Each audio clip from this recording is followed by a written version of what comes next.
having the fucking heat. It's a little bit cooler in here. Here we go. Say something. Let's check that out. Say what? Let's check them out.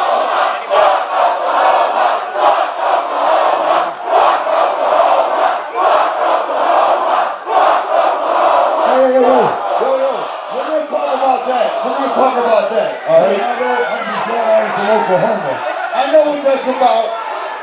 You know what I'm saying? We're going to talk about that, I promise. Sure. But first, before we talk about anything, I want to say what I try to say every year at the ICP seminar. That standing on this stage, doing that seminar every year, this is like a very pivotal moment for us. We discuss this moment all year because this feels like we are talking to the entire Juggalo world standing here. And I'll tell you why. Because the Juggalos, Down with the Clown in 2017, are the most essential, important Juggalos there are. If you're down enough to be at the gathering in 2017, you are the reason we exist, and we very deeply, very spiritually, we fucking love you immensely. There's really honestly not a bunch of words that can be assembled to explain to you how much love we actually have for you. It's just not possible. Just know that you are greatly, greatly loved, man. We fucking love you. You motherfuckers allow us to feed our kids. Doing this for a living we are unbelievably blessed because of you. And we love you for it. We thank you. Thankful. There's no way to express how thankful we are. Thank you, ninjas. We fucking love you, man.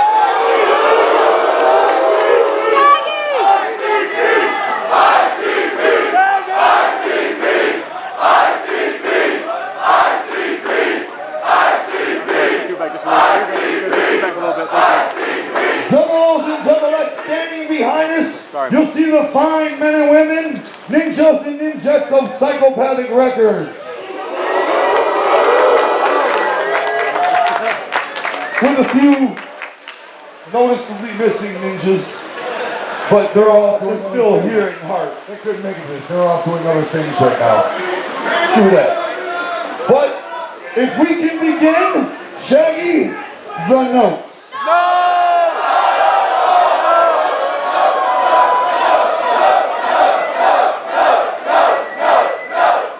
You don't give me the notes this time. You got the notes. Say what? I don't have the notes. You didn't give them to me. I gave you the notes. Yo, this guy forgets so much shit. I bet you look in your pockets. You got it, man. The notes.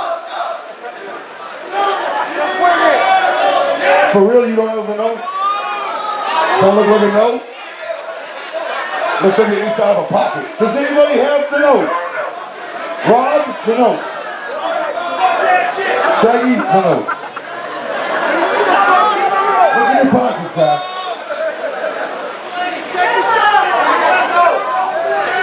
Somebody get the notes. Where's the fucking notes? Holding on the fucking notes.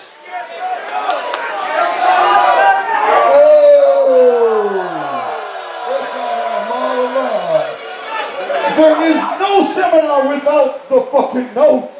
And we have the notes. And there's a lot of notes. That's why there's 2 pages of notes. Oh, shit. And there's some pretty fucking controversial subjects in this year's seminar. Can everybody hear me? If you can't hear the words we're saying, make some noise. Can we turn it up? I can't. Oh, shit. Yo, that's what I'm talking about. For those of you who didn't hear, the notes. The notes. Just in case.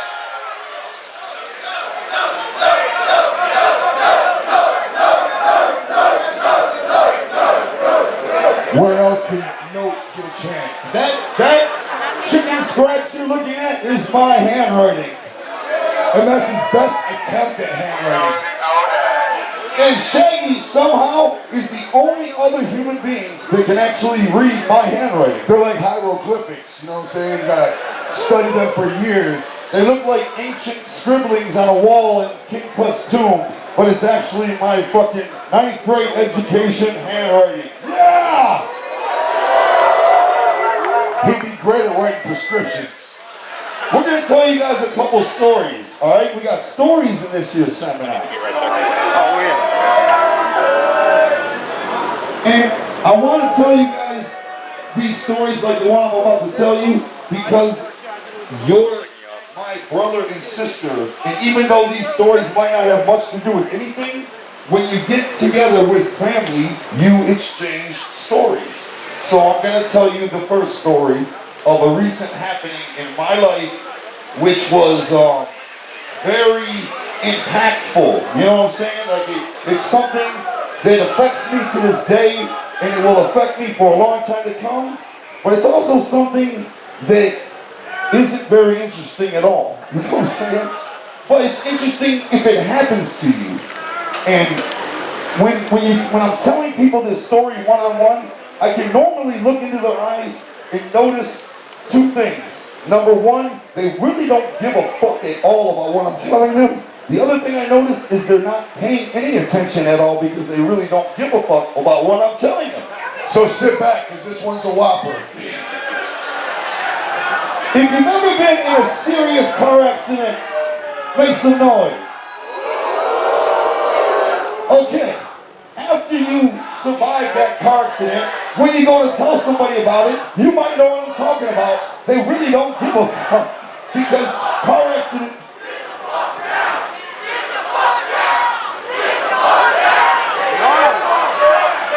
That goes for all you ninjas standing up, I guess. Oh, I don't think I'm supposed to sit down.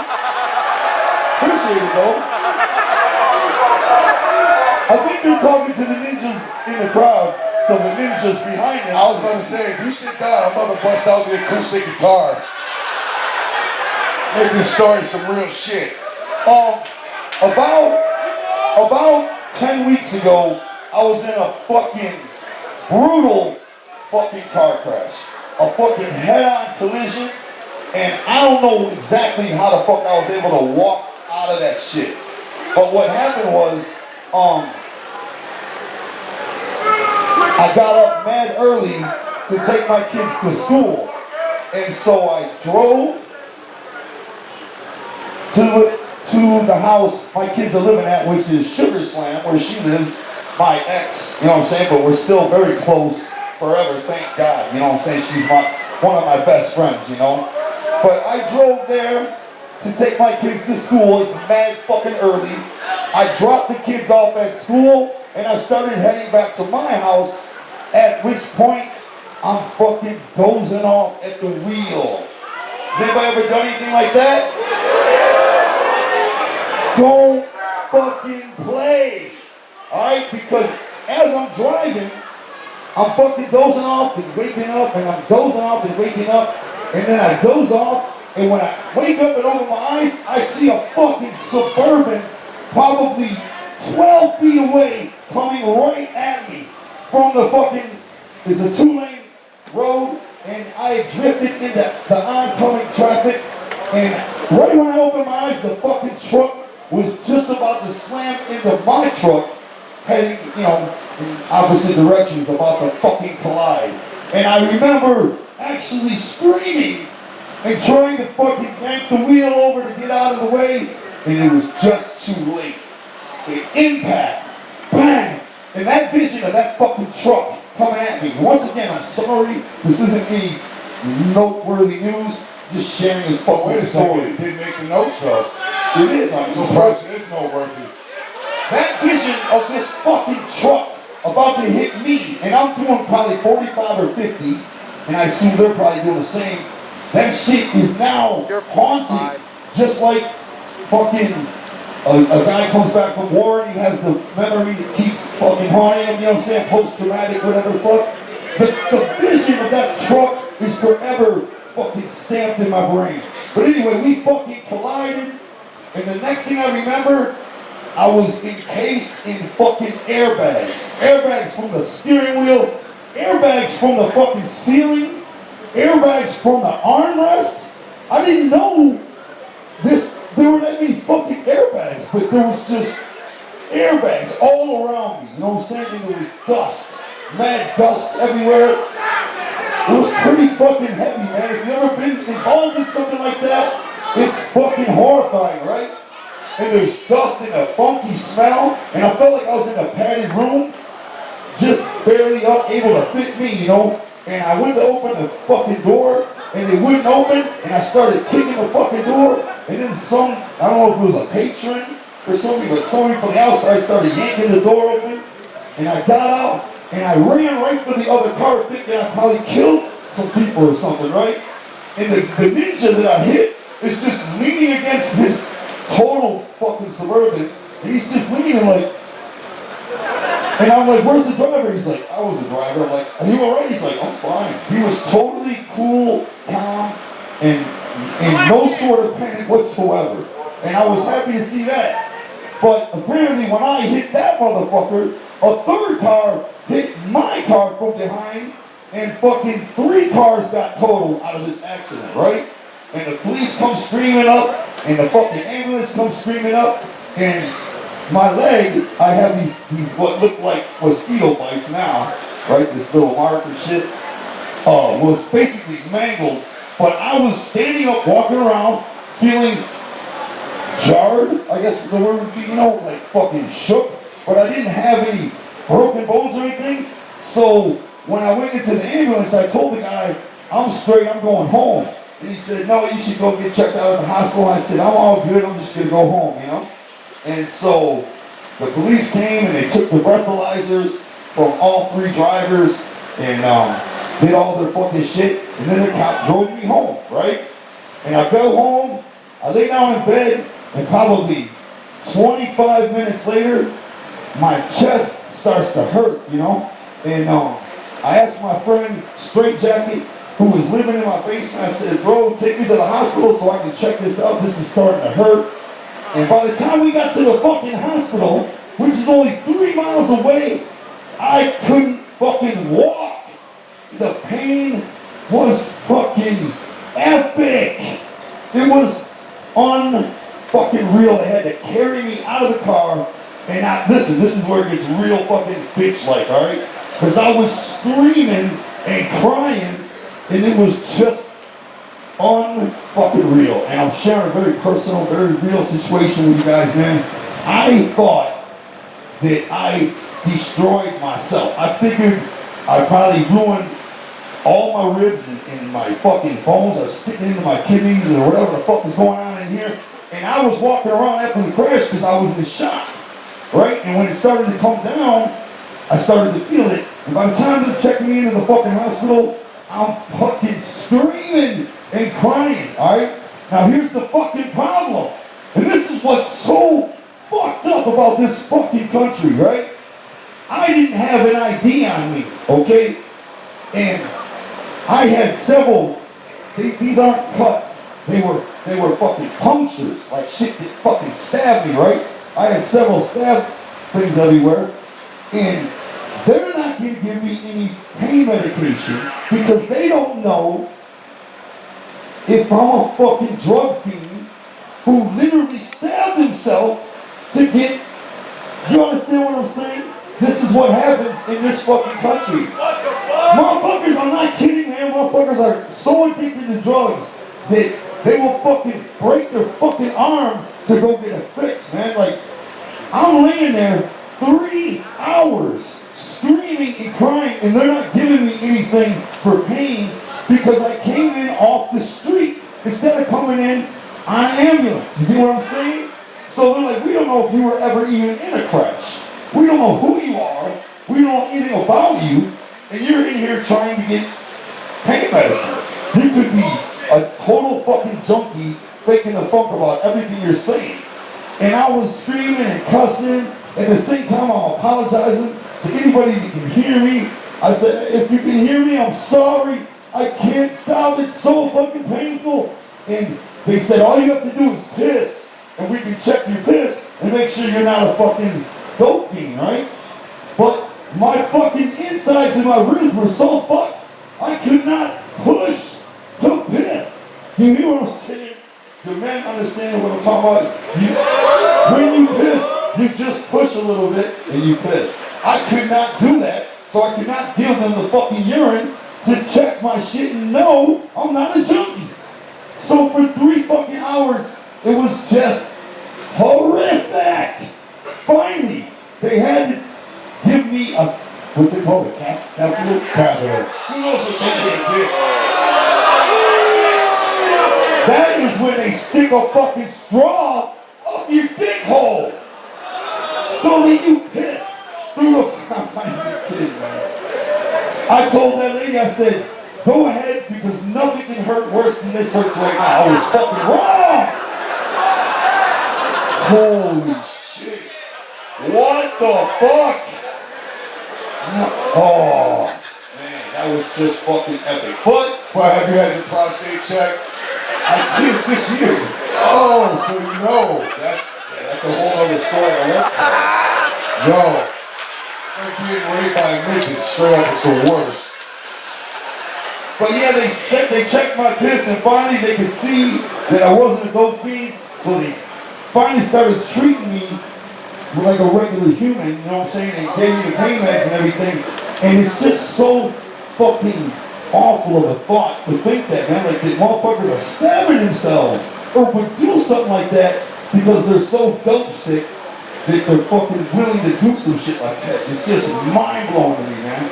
But that was a fucking very traumatic fucking experience for me, and I'm still haunted by it because I bruised all my ribs, and once that pain went away, there's other pain that something in my guts was yoked so hard by the fucking crash that I got 4 different tests lined up for when I get home from here, including some shit I don't even want to fathom how they're gonna do. But you know they're gonna put another finger up your butt, right? That's anything but that or the fucking. I guarantee you do that shit, dog. But just prepare that anus piece. That's all I'm saying. As long as nothing's going in my dick or my butt, I'm afraid of nothing. Now they're gonna stick a finger up your ass and give you another catheter at the same time.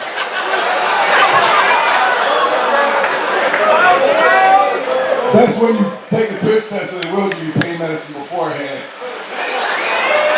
But yeah, I'm happy, I know now that I'm blessed to have survived, and I sent my boy Scotty D at Fagel Lovers a photo of the fucking truck I was driving, which was fucking mangled, and man, I just know that in the end of it all, I'm incredibly blessed, because I'm fucking right here, able to do what I do, and I'm fucking at the end, it's a blessing, you know what I'm saying? I mean, car accidents are fucking the #1 cause of death in this country, you know? And when you survive something like that, when you're telling people about it, they're just like, yeah, whatever, you're all right, that's what counts. And the rest is just fucking yada, yada, yada, you know what I'm saying? Probably like you guys are feeling right now, like shut the fuck up and get to the next note. But if you know somebody's been in something like that, that shit's very, monumental to that person, man. People go flying out of windshields and all kinds of shit. Don't fucking fall asleep at the wheel, man. Whatever you do, don't risk your fucking life like that, man. Especially if you got kids and they're in the back of the truck. Man, you're a fucking fool for that shit, man. You're a fool in any way, shape, or form if you fall asleep at the wheel and you continue to drive. And that's what I learned of it all. And it was just an awful fucking experience. And it also cost us the 17 tour, the fucking Carnival Advisory tour. I don't know if you guys know what that is. We are supposed to have been on tour either now or a month ago or leaving after the gathering. All of that was put on hold because we didn't understand what the fuck was wrong with me, you know what I'm saying? So, very epic thing nobody knew about. I wanted to share that experience with you guys and put you up on what's been happening, you know what I'm saying?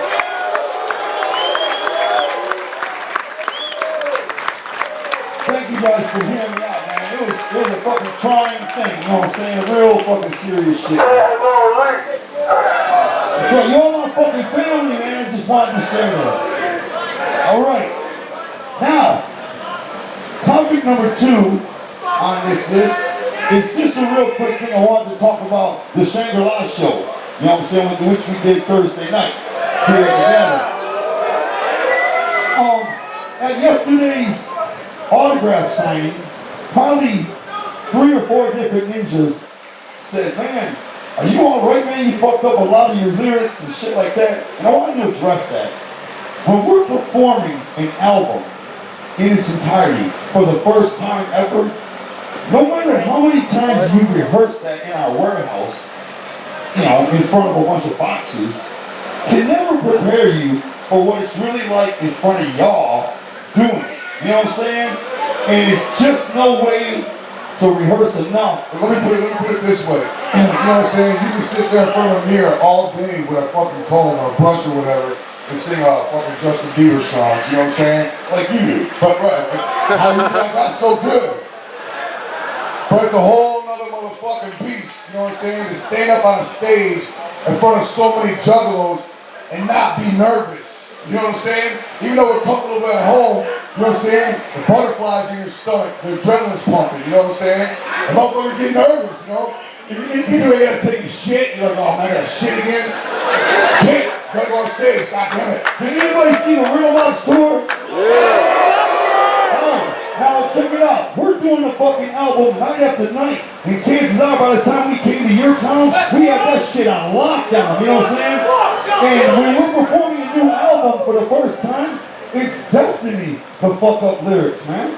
And I'm surprised nobody said anything about us fucking up lyrics at Juggalo Weekend when we did the Juggle Brothers album. Oh, they did. And the Tunnel of Love EP the night before, because I think I probably fucked up twice as many lyrics then, but I never heard a blip out of anybody about it.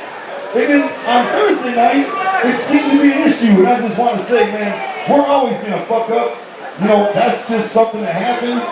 And I know if I go to see a band I like and they fuck up, I actually think it's cool. You know what I'm saying? I think I'm seeing something dope, you know? I love Pearl Jam. I love seeing Eddie Vedder get pissed off and fucking throw his mic down and leave and then come back out like, I'm sorry, you know? And shit like that, I love that shit, you know? So just wanted to let y'all know nothing was wrong. We felt great on stage. We had a fucking incredible experience. That was fucking awesome. That was just fucking incredible. Like, that was fucking amazing. I thank you guys for that, man. That was fucking truly awesome. I can't wait to do the Shangri-La tour. That is just gonna be fucking monumental, man. We gotta wait another 5 years to do the Shangri-La tour though. We gotta wait another 5 years to do the Shangri-La tour. It's gonna be for 5 years, so all these 20 things out, you know what I'm saying? We still got other things to do before that happens, but it's gonna be cool when it does happen, you know what I'm saying? Now, I wanted to tell you guys I got a couple of fucking meaningless stories here, but I just feel they're pretty cool. Things to know, little tidbits of worthless knowledge. But fucking, we drove up from Detroit, me and my boys, right? And we stopped in Springfield, Missouri, right? Now decided, fucking Springfield, Missouri. I just decided, fuck Springfield, Missouri. Like, every time I go to that fucking place, something fucking lame as fuck happens to me. That's where we get arrested. I know that's what I was like when I heard this shit happen. I was like, Springfield, fuck out of here. I was like, bad experiences. It's just all fucking. Not the people in Springfield, but just the aura of Springfield itself. We got arrested there years ago. It was the last night of a tour we were on. Nah, he got arrested. I went the fuck home. They got terrorized. I just know. But I got up in the morning. I woke Lyte up. They were in the room next to me. I said, man, you guys get dressed. We gotta go. I'm gonna run to the store and get some fucking cold drinks or whatever. And I walked into the gas station, grabbed some shit, bought it, saw the ATM machine, took some money out, walked back out to my truck, and it's fucking gone. My fucking truck was gone, right? I'm like, what the fuck? And I saw crackheads around. I'm very observant of crackheads. So I took my key out of the fucking truck when I went in, but apparently I left the motherfucker running, and I didn't know that. But a crackhead jumped in and bounced off, right? And when the truck has OnStar, so they were able to locate the truck. But by the time they did, all our shit was gone. All our fucking luggage. I ain't gonna lie, man. When I first heard it, I started laughing my ass off. I was like, what? Get the fuck out of here. Then I talked to Clay. He's like, man, my turntables were in the dog. I was like, oh, why you fuck up this story? So that sucked, man. But yeah, that fucking motherfuckers got my truck and took all our shit. That fucking sucked. Fuck Springfield! Yes, let's fucking bomb Springfield! Yo, the thing is, not only did he get arrested in Springfield, but yo, it was like the end, I think, of the outer space torch was like fucking 8 months long, continuous, you know what I'm saying? And then fucking from some shit way back in the day when he busted that kid in the head with a microphone or some shit. No, for being on the fucking radio DJ. Oh, that's right, yeah. Some shit that happened in St. Louis. That's right. You know what I'm saying? Check it out. Like, real quick note, fucking Billy calls us. He's like, hey, turn on this radio station. We're in a hotel about to do our This is show. like way back in the day. So we turned into the radio station and we hear the DJ and he's like, it was a snow court tour. yeah, he said, hey, we're parked here out front of the snow court tour at the American Theater, and we see some people walking by in clown paint, and we just want to say, if you're going to that kindergarten show, have a good time, but the real shit's happening here at the snow court tour. And the guy's fucking dissing us, right? And so we look out of the hotel, and the American Theater is right there, and there's the van. So we walk up to the fucking van, so fresh. Gently open the door. No, you don't remember it. You don't I remember. remember. You come out. You went around to the passenger. All I know, I got the fuck away. I went to the driver, I knocked on the window, he rolled his window down. He's like, hey, what's up? I got clown paint on and everything. And I'm like, are you the guy on the radio? He's like, yeah, that's us. Bang! I put his From the driver's side. Who's W? Dougie! One from the driver's side, one from the passenger side, one from the back seat. We started beating the shit out of him. Shaggy opened the passenger side, fucking yanked the dude out of the street and started stomping him. And I fucking did the same thing with the driver, and me and Dougie are fucking lumping him up, you know what I'm saying? And when we ran off, we had a show in minutes. Next thing you know, we're at the Galaxy, right? And we did our show, but Billy's like, yo, the police are coming to arrest you guys, you know? So at the end of the show, we called all the ninjas on stage, and we went out the fucking front door. Yeah.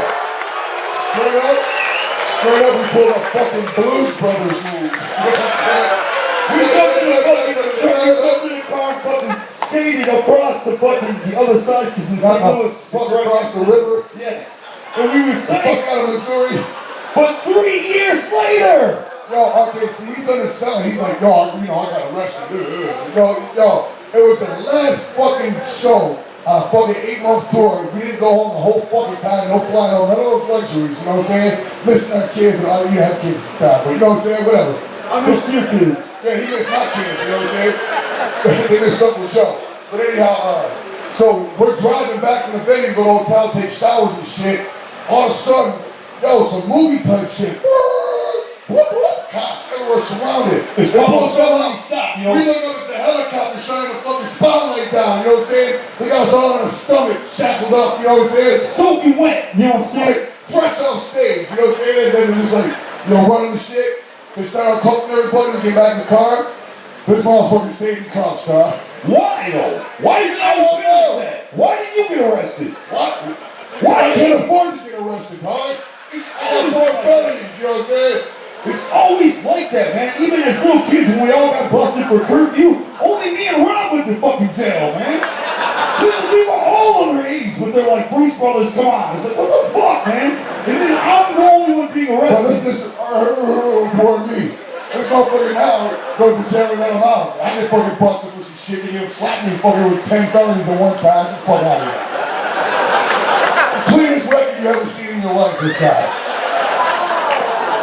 But I just think that's fucking classic, man. Stomping the shit out of the bitch-ass radio But the best part was, they handcuffed his ass to the ceiling and drove him all the way from Springfield, all the way across state back to St. Louis. And arrested me. I stayed the night in Springfield, and then the cops drove me all the way to St. Louis. Yeah, that was pretty shitty, man. We were like, hey dog, I'm sorry, man. It's time to go home. We'll see you when you get out, homie. I remember cops went through a drive-thru at a Wendy's and they're fucking eating delicious cheeseburgers and drinking ice cold fucking pop, and I'm just back there fucking starving, and they're fucking, some cruel ass bitch ass cops, man. Speaking of bitch ass cops, we'll get to that in a minute. Hold on! We'll get to that in a minute. Alright, hold on.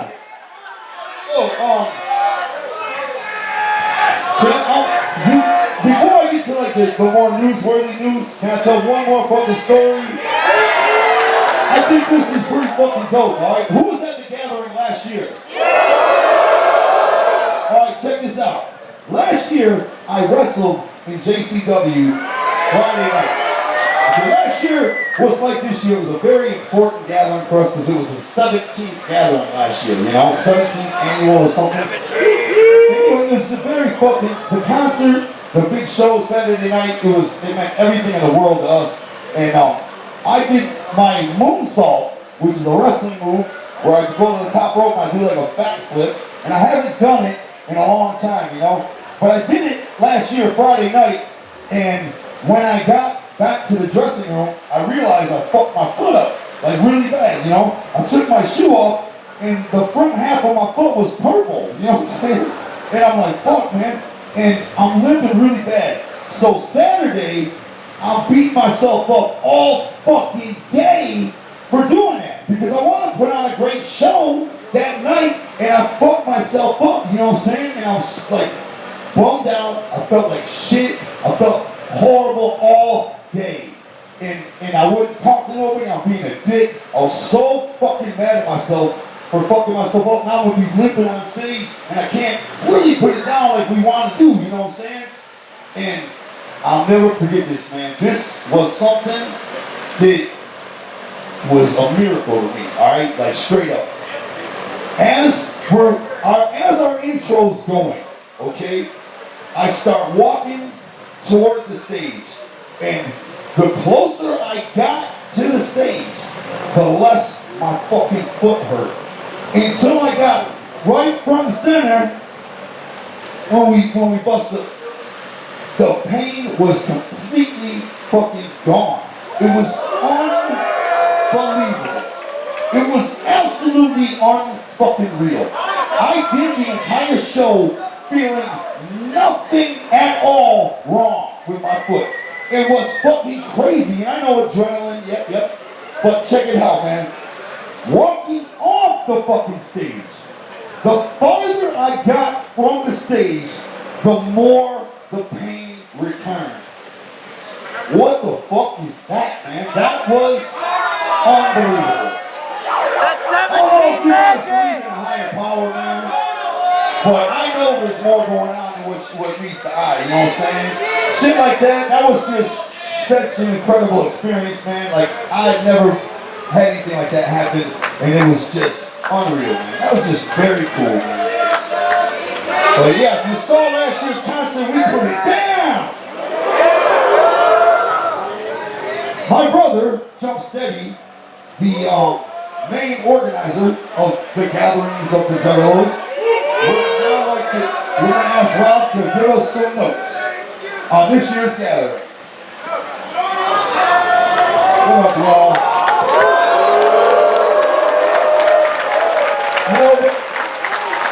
I want to give all mad love because, like, the gathering each year is always different everywhere we go. You know, you never really quite know what to expect. And this year was no different. We had no idea coming in we were going to experience such oppression by the police, you know what I mean? And check this out. Check this out. The three owners of the property, they're actually mad cool ninjas, right? We got Brad, we got Howard, and Garrett. And Garrett's father, actually, there's four. And these ninjas came together, they've done ICP shows here, they have a love for the Juggalos, and they wanted to do the show. And ever since they began, they brought the gathering in and started getting media attention. It was all fucking negative, you know what I'm saying? There's one ninja on the police force, he's like the main ninja that basically has it out for us, and that's the reason we're experiencing all this right now. It's one asshole that believes all the hype about the FBI, about Juggalos being a gang, about thinking we're gonna come in here and tear shit up, and all that shit he believed, all that hype, instead of really looking into it and actually talking to anybody that's ever experienced a gathering before. Because you know, every time we come into a new town, it's always the same. Everybody's up in arms, they're buying guns, they think Juggalos gonna be running through the streets, like tipping over cars and shit, or whatever they think they're gonna do. But when we get here, then they start to see that ain't the case, and they start to ease back. But this motherfucker, man, we've been here for fucking 4th day now. He's still got police helicopters flying over. He's got fucking police armadas cruising through the grounds and shit, like treating us like criminals. You know what I'm saying? Like we're the worst scum on the earth. But for everybody that's seen this, everybody that has seen this for the last 4 days, they see that ain't true. But he's still trying to save face, like, oh, the shit's about to go down. It's still gonna happen. And the reason I bring this up, and I'm really worked up about it, is because motherfuckers are still asking, why are we marching? This is a publicity stunt. Is this a fucking publicity stunt? The 4 owners of the property have been doing shows the one dude, Howard, has been doing shows for like 40 years, and he said he's never seen no shit like this. You know what I mean? Where there's no reason for what they're doing, but yet they're still coming in here full force for no fucking reason. Well, I want to say to that cop, that one fucking cop, it's not all of them. Check it out. It's not all of them. You know what I mean? Because there's cops on the ground and like, man, this is cool shit. They're just chilling. It's that one ninja, man, and he's got mad fucking egg on his face. Mad fucking egg on his face right now. And for the cops in the audience, go back and tell them. Mad fucking egg on your face, because what have we done to warrant this shit that you're putting us through?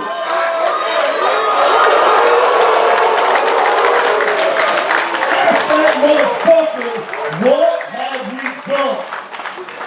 Right. Now I wanted to bring to the positive. Now this year we had a lot of cool shit, you know. I don't know how many of y'all seen the movies on the water. There was a ninja in a shark suit swimming around. I seen him in the water, took motherfuckers over. We had the fucking Reno Riders come in and throw a bomb-ass party. Even though they got oppressed by the police again. Now y'all know the Reno Riders, the coolest motherfuckers on the planet. All they want to do is get. Somehow the cops are oppressing them and trying to shut them down. But that's the thing, you can't shut Juggalos down, you can't shut us down. Because we got all the heart and courage out of any motherfucker, man. We've been through it too many times. And like, when you get beat down and oppressed, you can either lie down and get weak, or you can fight. And Juggalos are fighters. We've been fighters, we fought for everything we ever had in this world. We had to fight for it. Because y'all motherfuckers, man, we're all the same. This is it, man. This is a family. It's a true fucking family. And this is our family reunion. So, man, to that one fucking asshole cop at the top of the chain, y'all tell him, man, fuck you! Fuck you! Yo, and I want to give up props. Another cool-ass event, the Juggalo Yacht Club.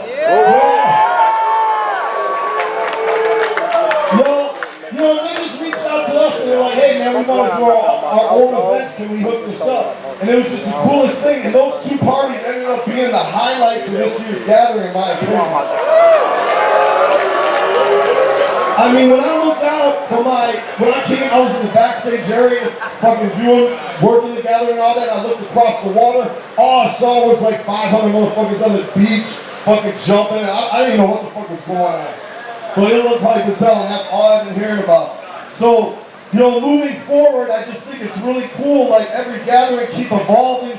If you got new ideas, you want to submit stuff you want to do at the gathering, we're open for it. Because this is like, you know, like, check this out, we did an event called the Dark Carnival Games Con. Right?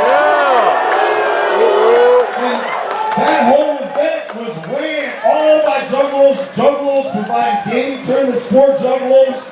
And it was a totally new experience, and it was so dope because most of the time in the events of the past, it was psychopathic putting on the entire thing. Like, you know what I'm saying? We're just like coming with all ideas. But that's the hype thing, like moving forward, it's like, you know, y'all come up with some ideas, you got some dope ass events you want to run, shoot in an email, you know what I'm saying? And we'll work together to make it dope. And the Dark Carnival Game Con, this one ninja summed it up best. He said at the Dark Carnival Games, instead of us sitting there looking up and watching ninjas on stage, we were watching each other. And that was a dope ass quote, and I'll never forget it. It's like, and so that's dope. Anyway, so that's all I had to say, man. I know there's bones at this year's gathering. The police have been a super bone. The heat has been a bone. But other than that, man, I think it was a super fresh event. And to all the juggalos that came out, you're all in the shit.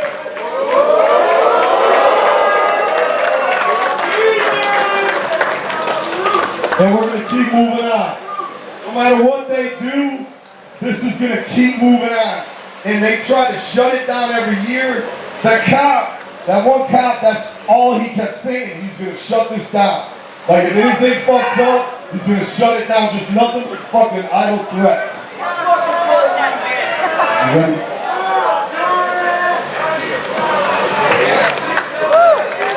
Jumpsteady, y'all!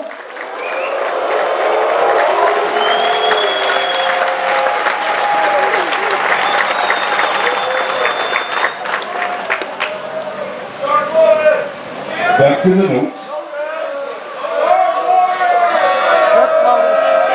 I'm having trouble reading my own notes. I'm trying to decipher it.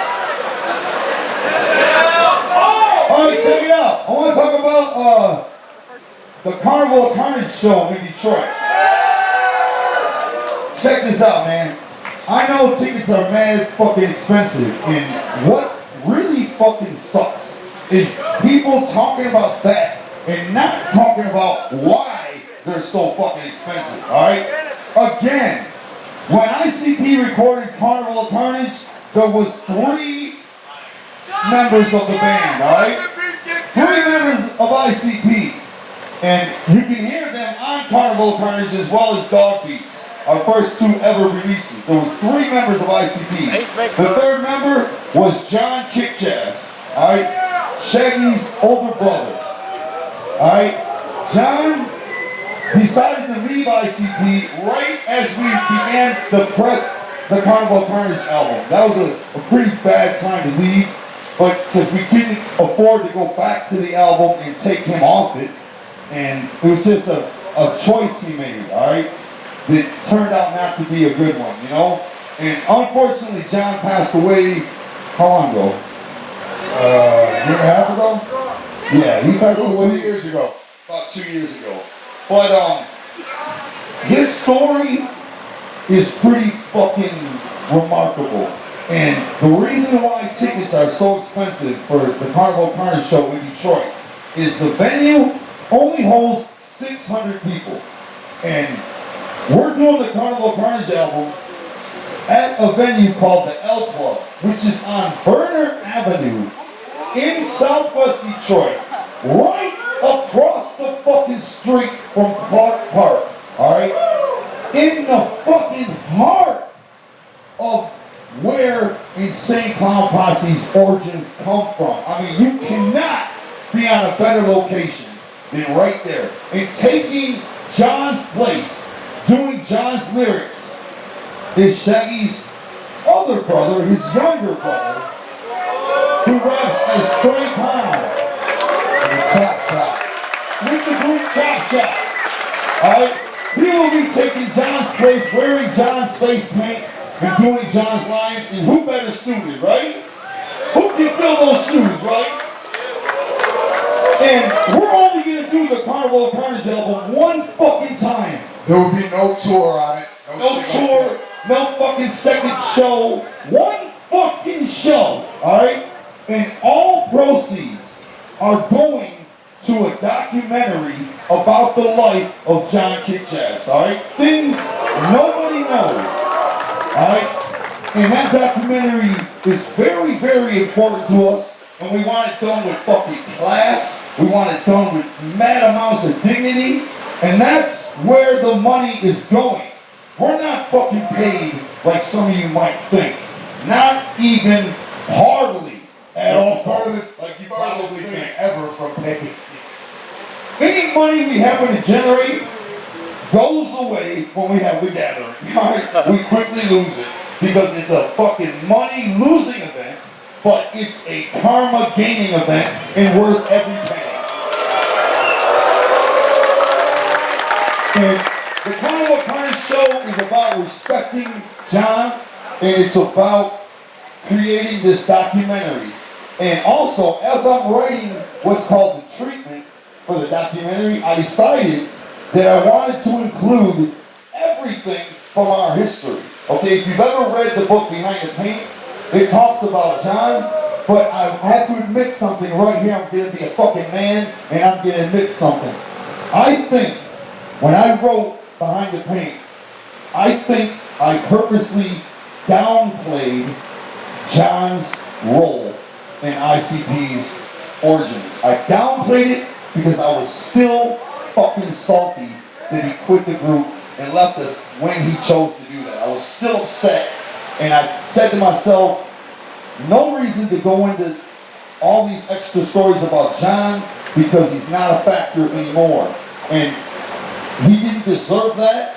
And so with this documentary and with my treatment that I was writing for the documentary, which is basically explaining what the documentary is going to be like, I decided to include every fucking detail of our relationship in the creation of ICP, coming from age 13 when I met John and Joey to age 20 when John left the group. Okay, those are fucking really pivotal years in a ninja's life, and I'll tell you why.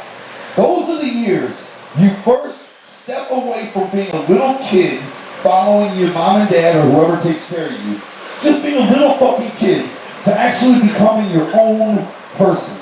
You choose what music you like, you choose who your friends are, you choose how you want to present yourself. Those are fucking the most important years, I believe, of any ninja's life. 13 to 20. It's also when you first get skins for the first time. All kinds of shit, man.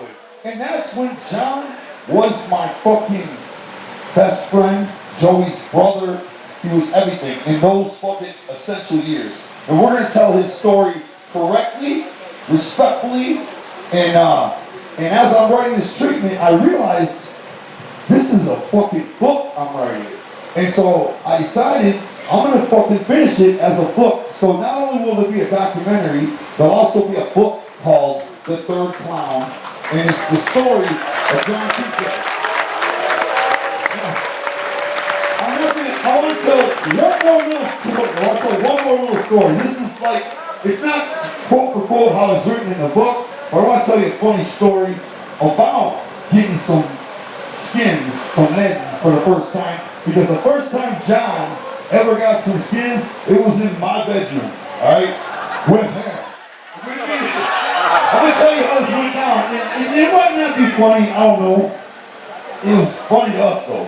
But down the street from my house where I lived with my mom, I lived in the attic.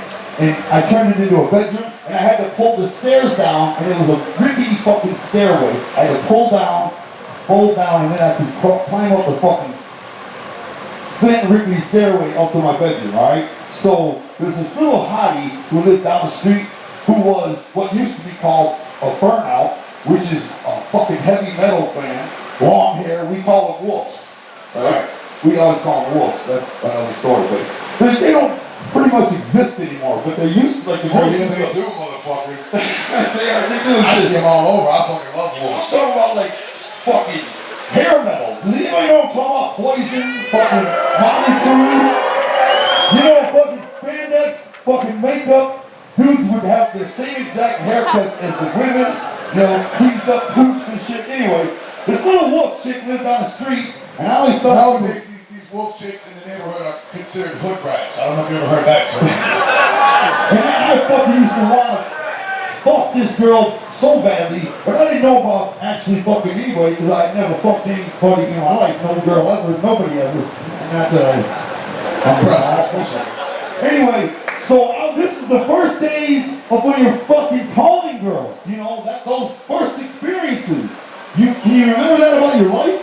When you're actually stepping to girls for the first time? So I had invited this girl over, and this is probably the third time she came over, and I could tell she was not digging me. It just was not going to jump off. But John, sitting on the couch, emulating his fucking Stugly aura, she was all about him, I could tell it. So I immediately thought, well, maybe I can hook this up for John, and John will get some skins, and he can tell me what it was like, you know what I'm saying? So I started talking to her, and I'm trying to fast talk her, and I'm like, look, you don't know him, he don't know you, you guys don't have to face each other again, there won't be no awkwardness at school, you go to different schools, just let him hit it. You know, I mean, what's it gonna hurt? You're just both enjoying each other's good looks. Do you think he's attractive? She's like, he's alright. And I'm like, John, she's a babe, right? John's like, yeah. And I'm like, we should just fuck, man. Just let it jump off. And so I actually talked her into it, and she was down.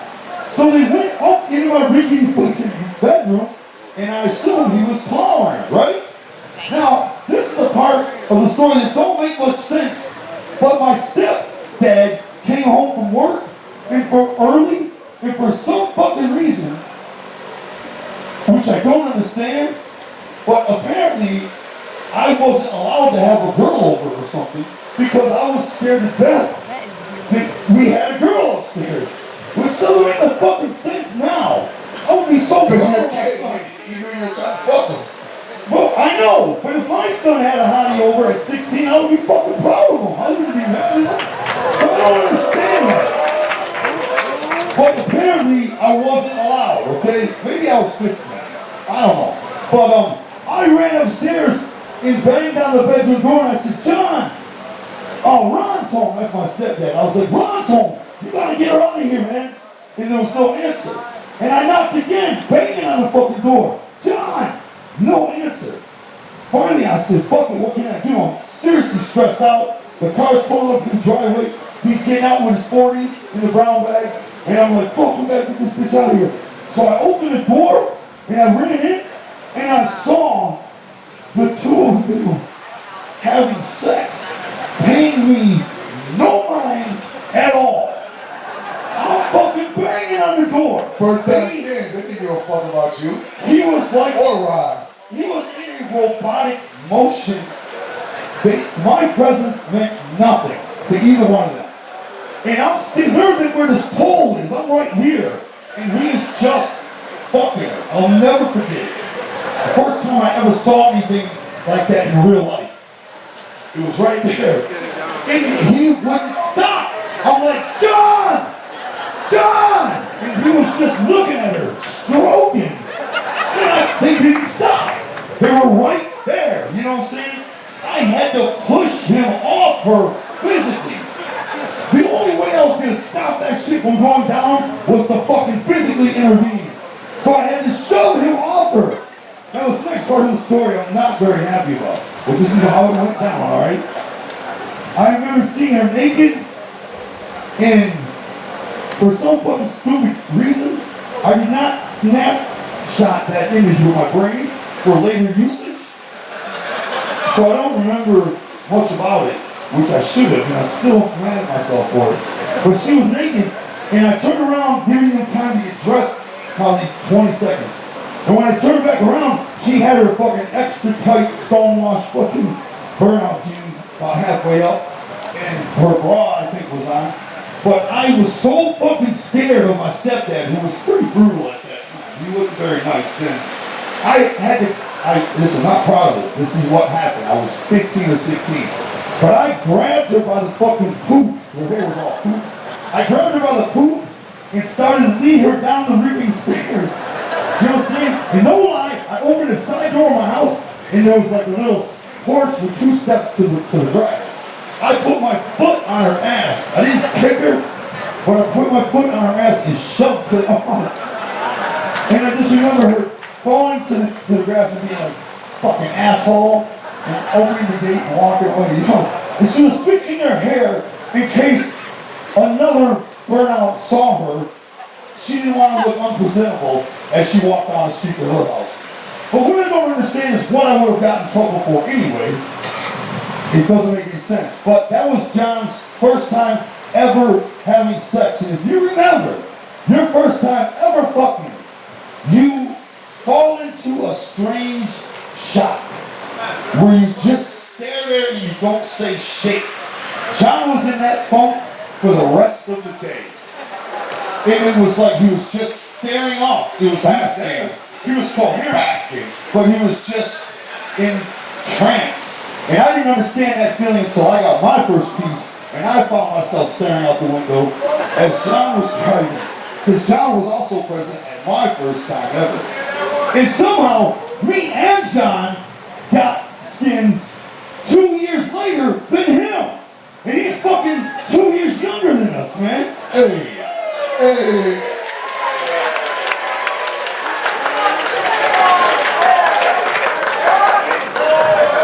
But yeah, he was hung out with the other guys. What do you want? But the book is for people interested, for people that like the early years part of Behind the Paint. This whole book, I'd say 75% of it is all about the early years. It's just a gangloads of stories and freshness about that, and everything pre-ICP all the way to the beginning of ICP to the launching the Joker cards and everything. And John's role, and then it's about John's downfall, and he got hooked on drugs. He ended up in a wheelchair, and I saw him at Shaggy's wedding, and he looked fucking gray. His skin looked gray. I never saw him like that. And I remember there was a beautiful chapel we were at, and we were sitting there listening to the wedding, the preacher do his thing. It was all beautiful, the water's in the background and shit. And I remember looking behind me up the hill, and John's sitting in his fucking chair, and he's looking at the floor. Joey. And it fucking sucked, man. And I think if he understood what he was a part of, the creation of, he planted the seeds that grew into the garden, which is now the jungle of the Juggalo world. If he understood how essential his role was, he might have found more reason to live. You know what I'm saying? And by the time we realized that, I think it was too late, But we're gonna do him his fucking justice and write this book and put this documentary out. And it would mean a lot to us if y'all check it out, man. There are a lot of other things you guys don't know. I know you just know everything about ICP, but in reality, you don't. Because there's a lot of stuff we've chosen to never reveal. For example, the true trials and tribulations of Shaggy Tuco, who's coming out with a book himself.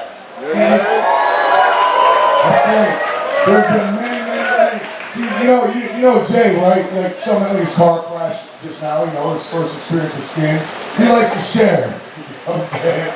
A lot. I'm not so much like that, you know what I'm saying? It's like, because most of it's not share worth anyways, a lot of shit that happened to me, because a lot of it's bad, you know what I'm saying? Stints in jail, a lot of trouble with the fucking law, I don't know if you know or not, you know what I'm saying? A lot of probation, a lot of jail time.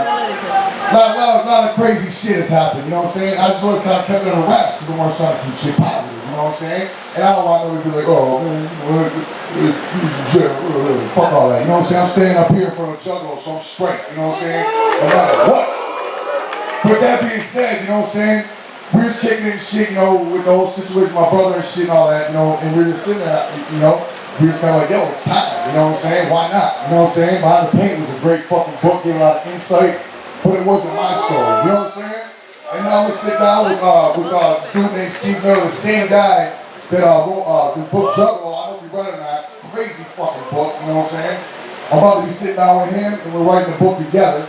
And I forget the name of the shit that's coming out. I don't know what the fuck where the is at, but nonetheless, it's published. You know what I'm saying? It's gonna be everywhere. So you don't gotta go through like some weird channel to get it. You know what I'm saying, or whatever. It'll be everywhere available, and it's detailed shit for my birth up and up. You know what I'm saying? And it's ICP's career from my eyes this time, you know? And a lot of shit that's never ever been told, man. Like, so much shit that'll blow your fucking wig off your head. You'll be like, damn, I didn't know that. Damn, I didn't. Every page is something you didn't know. You know what I'm saying? We're talking about times throughout our careers, you'll be like, I had no fucking clue that was happening behind the scenes in Shaggy's world. But it was, man. A lot of really, really fucking epic shit, man, that you're gonna read about and hear about for the first time, man. And like he said, his story's always been silent. He's just not as outgoing about personal shit as I sometimes am. But it's 2017. None of the rules seem to exist anymore. And fucking it's time. And I'm looking forward to reading that motherfucker in-depthly. So that's gonna be dope, man. Get ready for that too. What's it officially called? I don't have 100% on it yet. Still just a working title, so I, you know what I'm saying? It'll be revealed, you know what I'm saying? Dope, but that's coming out. And speaking of coming out, so we got the Carnival of Carnage show. Okay, the Great Malenko 20th anniversary version of the album, containing a bonus CD and fucking a bunch of tracks that were left off the Great Malenko album, and also a fresh fucking coffee table book, all about the Great Malenko album, which contains all sorts of fucking news and backstage shit that happened between us and Disney, and like you can see the actual letter where they said they're signing us and they approve of it, and Disney supports Insane Clown Posse, and then you can see the actual letter that says they're pulling the record out of stores. It's like totally contradicting the other letter. All sorts of interesting ass shit is in this coffee table book, which is gonna be this big, fat, colorful thing full of great balls. Hold on, man. Wait. Come on, man. Fucking 20 years, Great Malenko. What? You know what I'm saying? 20 years. Fuck out of my face, man. It's crazy. It's super fucking crazy. And the guy that signed us when we were on Jive Records, if you remember, if you read the book Behind the Paint, I think that's fucking falling apart. The guy that fucking signed us, Julian Raymond, the guy that signed us to Hollywood Records and got us out of our fucked up record deal with Jive Records. Anyway, we hooked up with him to do a new song, and the song is called Black Blizzard, and we got the band Cheap Trick on the song. Does anybody know Cheap Trick Hall of Famers? It's just dope because on Malenko you got Slash from Guns N' Roses, you got Alice Cooper, you got Steve Jones from the Sex Pistols. So for the 20th anniversary version, we hooked up with another Rock and Roll Hall of Famer with the band Cheap Trick to do this song called Black Blizzard. So that's pretty fucking cool, man. It's just, going with the theme of Malenko, you know what I'm saying? But that's the only new song that's gonna be on the collection. The rest of the shit is all shit that was unreleased, recorded back then, you know what I'm saying? It's so hot out, his notes are sweating. What the fuck? Or is it falling apart? Alright, I want to let everybody know the fourth Joker's card from deck 2 will be revealed at Halloween this year. And Halloween this year will be very, very special. It's going to have a lot of very cool names on the bill. It's going to happen in Detroit. And we're going to reveal the next album. We're going to show the face and the name and everything at that event. So get ready because it's going down.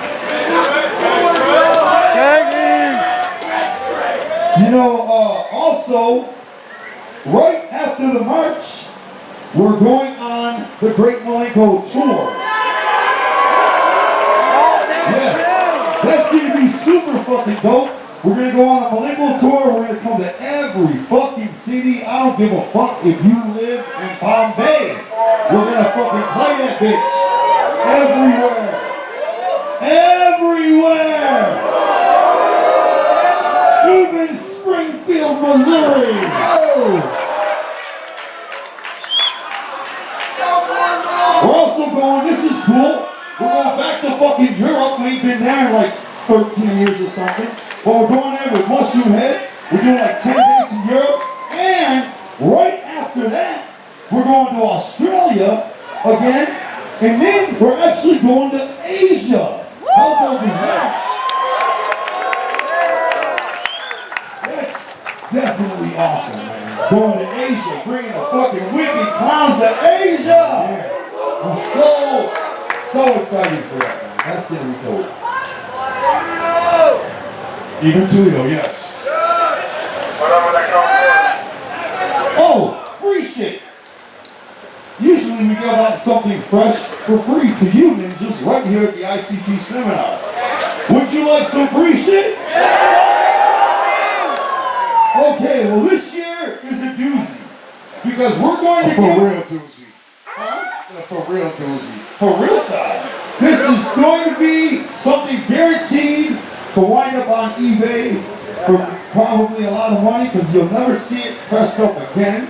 This is a one-time deal. Something we're giving away to each and every one of you for being here. And it's a full-length album on CD for the first time ever from a band called the Golden Goldies.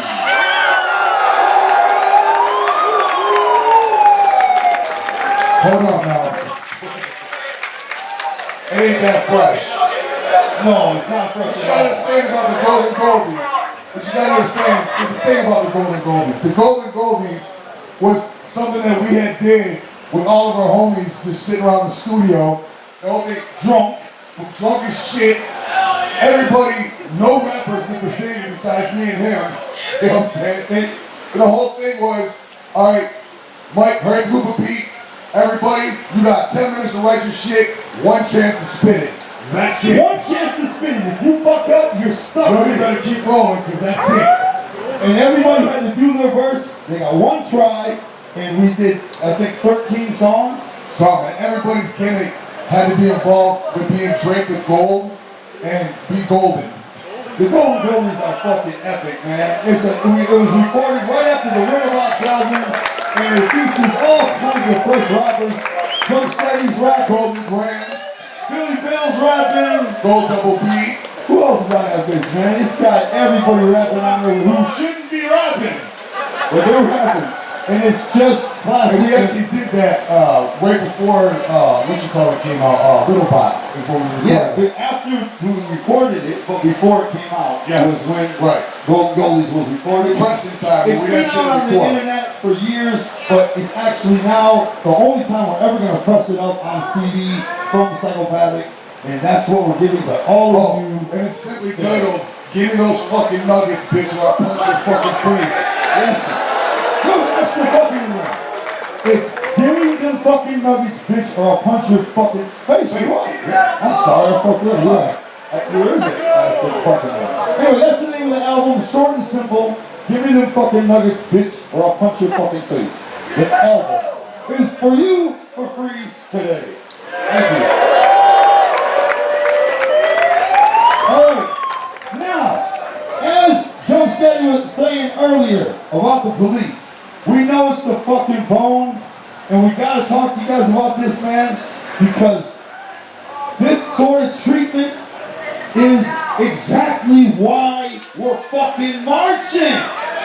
Look, we learned a lot in the last year. We fucking learned a lot. We thought every group out there, Tech 9, fucking Twisted, we thought every group out there was hearing the same shit we hear all the time, which is about juggalos being fucked with, punished, and fucking discriminated on for being juggalos. We hear about that shit every day. All sorts of situations, all sorts of shit, we hear about it endlessly. We assumed everybody else that has juggalo love was hearing that similar shit. So when we put the invites out for all the bands to perform at the march, and everybody's saying no, we were fucking blown away. We're like, you know what's happening. How the fuck ain't you gonna play? You know? But then we realized because ICP is so much affiliated with the Juggalos, Juggalos tell us about it and not these other artists. And so they don't understand the passion and the fucking seriousness of it, because I don't think they even ever hear shit about it. You know what I'm saying? But it's real. It's why you're being fucked with every day at your own gathering. No doubt, you know, and yo, just for example, you know what I'm saying? Just example, like take Hobson. Love the guy, fucking awesome, he's a shit. But if Hobson's doing a meet and greet, he don't hear Juggalos going through his meet and greet telling him about how the police fuck with them, and about how they're on a gang list and all that. He don't hear that, you know what I'm saying? We do, you know what I'm saying? That's something that we didn't understand at the time, you know? We thought everybody would stand up This with is an example, one person, and so many other Juggalo artists that don't hear that shit that we do, you know? And so, you know, at the end of the day, it don't matter who's performing at the fucking free concerts, because we damn sure will be there, and we are gonna march. I don't give a fuck. Whether it's 10 people, whether it's 10,000 people, we're still up in that bitch like a motherfucker, you know what I'm saying? We're fucking marching! Once in a fucking lifetime, man! What the fuck? And people say, man, I've been a juggalo all my life. I've never been fucked with. I know he ever gave me shit about it. That's you! Good for you! What about them? What about everybody who is being fucked with, man? Let's march! Let's have their back, man. This is bullshit, don't you get it? If we don't do something about it, we might as well be what they say we are. Fucking inbred fucking idiots. Again, a fucking king. What? What the fuck? We might as well just be everything they say we are, unless we stand up and officially say, fuck you back. Fuck you, man. Like, what better way to do it than march? We have to let you're damn right it's a publicity stunt. We have to let the nation know we're not okay with being called a fucking gang, man. Or we might as well be a gang. You get what I'm saying, right? We're fucking suing. The FBI has been going on now probably 5 years, I don't know. It's been thrown out of court. We are fighting tooth and nail. Ferris, where we at, man? Where we at? This is the Jugga lawyer right here. The one fighting, man. Tell us we're writing our lawsuit because we're down, but we're not out, man. We're fighting. Are we suing someone, Jay? Who is suing, man? Who do you want to sue? I don't know. I'm not sure what lawsuit you're talking about. Sue everybody. No, a lot of people don't realize, I mean, we're fighting this case every single day. You know what I mean? And there's a whole bunch of people working on it. You know, the ACLU, Miller Canfield, me, Howard Hurts, all of our offices. There's a whole bunch of different rumors that are going on. The lower court judge who we overturned on appeal last time tried to throw the case out again, you know, and we appealed him again, okay? We're back right underneath the Supreme Court right now and the 6th Circuit Court of Appeals fighting the case, you know. And, you know, people don't realize why we're doing it. I mean, it's funny. I mean, obviously everybody here understands because they saw it firsthand these past 4 days. But, you know, we got some really cool, really good documentarians doing another documentary on us and the case and the march. And I was talking to them yesterday, and they called the Oklahoma City Police, I believe it was, and they said, hey, do you have any comment on what's going on at the gathering? And what they said was, we don't comment on gang activity because we don't want to give them any extra attention. You know? The funny thing is, I don't know any other gay rally where we invite anybody of all ages to come in and hang out with us the whole fucking time. So I want to invite the chief of police for Oklahoma City. I'll buy your fucking ticket. You can bring your kids. It's an all ages show. You can hang out with us the whole time at this gang rally and send whoever the fuck else you want because we don't check membership at the door. Everybody's welcome. You might show up and find out you're a fucking juggalo, you know?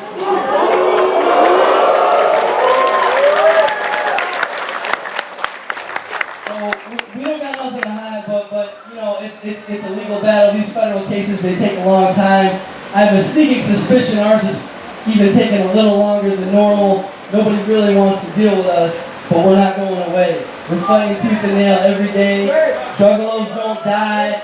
There's people, I still hear stories. I heard a story yesterday about somebody who got their kids taken away again. And it's heartbreaking. I can't even listen to the stories anymore. And, you know, we're going to keep going until there's nowhere else to go. And it's been 5 years, and I got another 50 years in me until they give up. You know what I'm saying?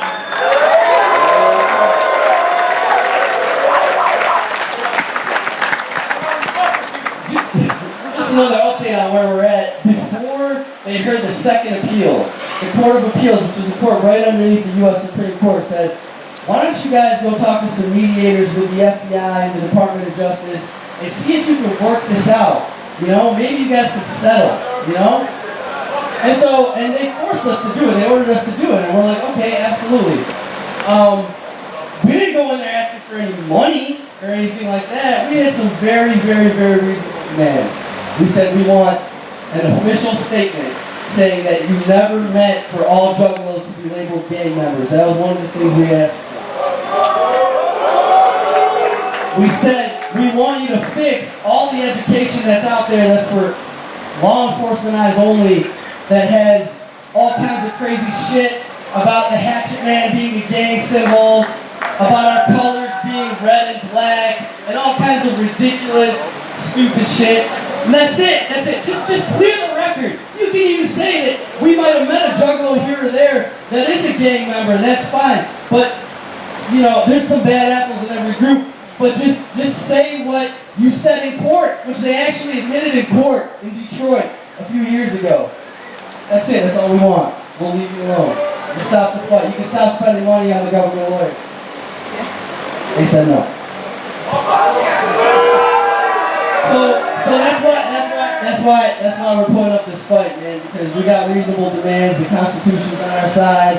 I think the people are on our side. But the reason we're marching is because people have to see what's going on, or it's going to start happening to everybody else in the country. It's a slippery slope. It starts with juggalos. It can be any other group of people. Everybody has to stand up for their rights at some point. You know, that's what America's all about. And I better see all you motherfuckers at the march, and you better bring your mom, your dad, your brother, your sister, your best friend, and your first man. Yeah, give it up for Paris! Until there's no more options to fucking use, we're gonna keep fighting it, man. Motherfucking in court any way we can, we're gonna keep fucking fighting it, man. That's our word.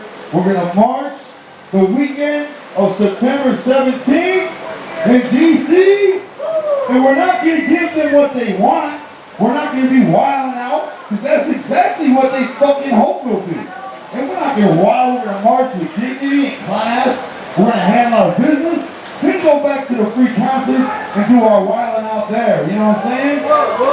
And, you know, I just want to let everybody know, this event, this gathering, everything you're seeing from the fucking, you know, the stages to the fucking porta potties is all shit rented by Psychopathic, okay? We're not a fucking multi-million-dollar company, you know what I'm saying? And we have absolutely not one sponsorship. There's no fucking Budweiser here, there's no Pepsi, there's nothing at all, alright? So, just so you know, the real life fucking struggles. Why are we in Oklahoma City? Why the fuck are we here? Last year we stood on stage and we said we're bringing the gathering to the West Coast, right? Alright, for the first time, 2017, we're bringing the gathering to the West Coast, right? Impossible! The gang problem is so official on the West Coast, it was impossible to find a location. Even if the owners of the area were willing to have the gathering, it was impossible to insure it because they won't insure a fucking gang rally. Alright? This is reality, man. We're in Oklahoma City because this is the closest thing we could find to the West Coast that would have us. Alright? And let me tell you how, in reality, how close the gathering came to not even happening this year. No company would rent us porta potties because people fuck the porta potties up. okay? And if we don't have porta potties, we don't have a gathering. So if you see a ninja fucking a porta potty up, just know that is actually making it harder and harder to have a gathering anywhere. It's by law, you have to have porta potties. And believe it or not, there's a fucking porta potty circuit. They talk amongst each other, you know what I'm saying? They don't put your porta potties there, they're gonna get fucked up for real shit. Just like back in the day when we said at convention centers, there's a convention center circuit. They're like, yo, we're all together in our convention center. There's stickers and graffiti all over our fucking convention hall, you know what I'm saying? Right. And everything you can think of down to the fucking vendors. There's a vendor fucking circle that talk amongst each other, you know what I'm saying? To the golf cart rentals. They talk to each other all across the country. It's fucking nuts. And the more we fuck shit up, the less they're gonna let us have this shit, and the less we're gonna be able to have a gathering. You know what I'm saying? Where's Larry at? Where's Rudy at? Okay, look, you know the story he told me this morning was, it was his job. Rob Jumpsteady put Larry on finding the porta potties, alright? Rudy, fuck we call him Larry, I'm gonna tell you why. But Rudy was calling fucking porta potty places for weeks, trying to find a company that would rent to us, because by law we have to have them, right? And when we found one by the skin of our teeth at the last fucking minute, he said he was driving through the grounds just probably yesterday, and he drove by the porta potties, and they're all fucked up. They're all tagged up. So the last willing company, you understand what I'm saying? We're fucking our own shit up by doing that shit. We're making it harder and harder on ourselves to do what the fuck we love, which is gather, man. Don't give them what they want, man. Don't wild out. This is a fucking time of fucking freshness, fun, and flavor, and fuck anything else, man. You don't have to fuck the porta potties up, man, because something as meaningless and stupid as that is fucking making it nearly impossible to even have a gathering, you know what I'm saying? So if you see a ninja spray painting on the porta potties, let him know, man. He's fucking shit up for us, man. And like we're telling you this, at the point now, we always said we don't like to fucking tell anybody how to behave. We fucking hate it. But it's at the point we have to, man. Because it's becoming impossible to do this. We nearly did not have a company that would rent us porta potties. We found it at the last fucking minute. And those are fucked up now. Something as little as fucking porta potties is gonna stop this shit. And we don't want to tell nobody how to fucking behave and act, everybody's free to do what they want. That's what being a juggalo is, you know what I'm saying? And like Fair said, there are a lot of juggalos that are gang members. And it's not a gang member that's a negative thing. Shit, we're fucking gang members, alright? What's negative is not having a choice.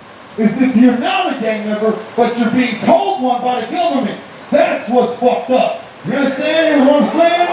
Don't just label us something, because we're not all gang members. And for those of us that are gang members, fucking I understand. You got my love. But for those of us that aren't, we don't want to be branded as anything we're not. You know what I'm saying? And that's fucked up, and that's why we're marching. Right? Are you going to be there? Yeah! Alright, man. Well, thank you guys. Without a doubt, it's going down. The march is everything to us. It's a number fucking one, man. How do they get their Golden Goldie CD? What do they got to do? Stay right here. We're going to pass them off from the stage. Okay, coolness. Stay right here. We're going to pass you each out a fucking, if you want a Golden Goldies, it's guaranteed. Straight up, we have enough for every fucking one more thing. Put mushroom and shit like that. One more thing. The notes. What if I have them against Who wants the fucking notes?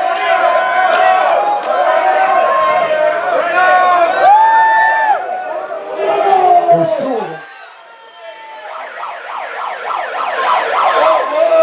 Who said? Wait, there's two of them, bro.